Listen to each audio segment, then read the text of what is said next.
Hey everybody, welcome back and or welcome if you're new.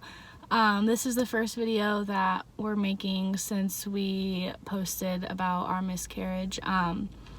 And part of that is because we haven't had anything to film, and part of that is because we just didn't really want to. But this is my first appointment after my D&C, and we just wanted to kind of give you guys an update and see what the doctor says at this appointment. So I'm waiting on AJ in the parking lot right now, and then we're gonna go inside, and I'm assuming I'll get an ultrasound and a consult with the doctor that did the procedure, and then I'm wondering if I'll see my nurse that I've been seeing here as well. I'm not sure. So I will update you guys as soon as I have any more info on that. But while I'm sitting here, I just wanted to thank everybody for all of the love and support and prayers and thoughts that you guys have sent us. I know we don't really reply to all the comments, but we do appreciate all of them, and we read all of them. And just know that it helps a lot. We are getting better every day. Some days are harder than others, obviously, but overall I think that we're doing a lot better, and I'm really happy about that, and I'm really proud of us. And I don't want to say that I'm ready to move on, because I don't mean it like that, but I do think that we are ready to start getting ready for our next cycle. I know some people take a lot of time to kind of heal from those things and be ready for the next step, but for me personally, waiting around and doing nothing isn't making me feel any better. It's not helping me find any sort of like closure or anything. So I think that for me, mentally, the best step is to just keep pushing forward. So that's what we're gonna do.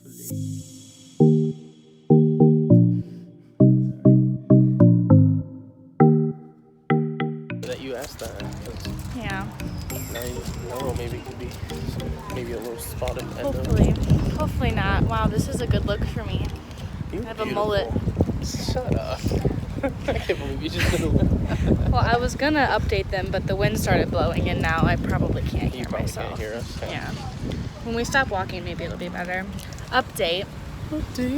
Everything is well as far as the procedure goes, but I did mention some pain that I've been feeling, and she's wondering if I might have endo.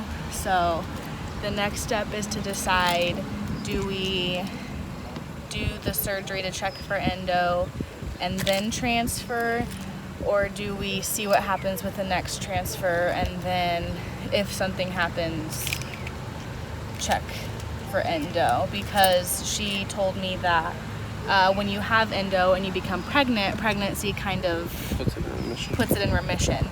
So if I can put off surgery by getting pregnant, then that would be nice. But also, if we do another transfer and it's unsuccessful, I'll have to do the procedure to check for endo. So we just have to decide what we want to do. Are you okay? My cheek hurts from where you smacked me. Oh, please. She just smacked me on purpose. We were playing around. Yeah, for real. Yesterday. Someone's gonna be like, "What? My arm hurts. Will you grab this?" She beats me. I do not. He was sitting on top of me and he wouldn't get off, so I had to. I wasn't sitting on you. I was laying on you. Off. Ow, that hurts still.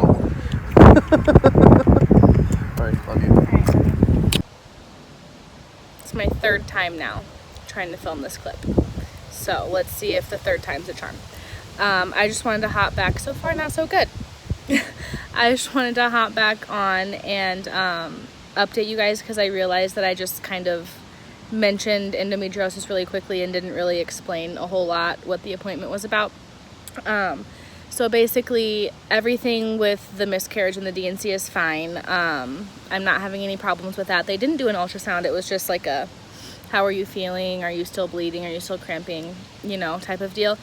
But when she asked if I had questions, I did mention some pain that I've been feeling. And she was wondering if I might not have a mild case of endometriosis. If it's super severe, then they'll see it on an ultrasound. But as far as I'm aware, a doctor has not seen anything, and I'm sure that's something they would have mentioned. So she was just bringing up like, oh, well, it could be this. your options are to have surgery, because it's the only way you can really diagnose endometriosis is with the surgery that you have to do.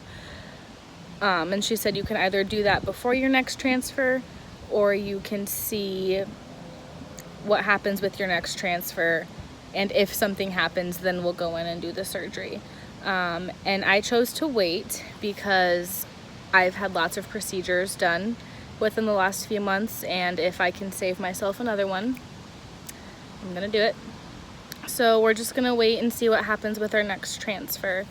And if something does happen with the transfer, then I will look more in depth with the endometriosis, because honestly, if it's not causing me to miscarry and it's not causing pregnancy complications, I already had to do IVF, so it's not like it's hindering my fertility any more than my PCOS is. So it's personally not something that I think is worth, like, the pain that I feel is not worth putting off another transfer and having surgery, because she said I'd have to take about a week off, and I don't have any more vacation time, and I've taken so much time off that my boss will probably lose her mind if I have to take more time off. So I'm just gonna wait, and as soon as I have more info on another transfer, I will let you guys know. So I'm hoping it'll be sometime soon. There's a bug on my phone. The bug's gone. I'm hoping to do another transfer at the end of the summer, the beginning of the fall, but with IVF, that all just depends on your body. So fingers crossed that we are able to transfer soon, because I personally feel like I'm ready to move on to the next step.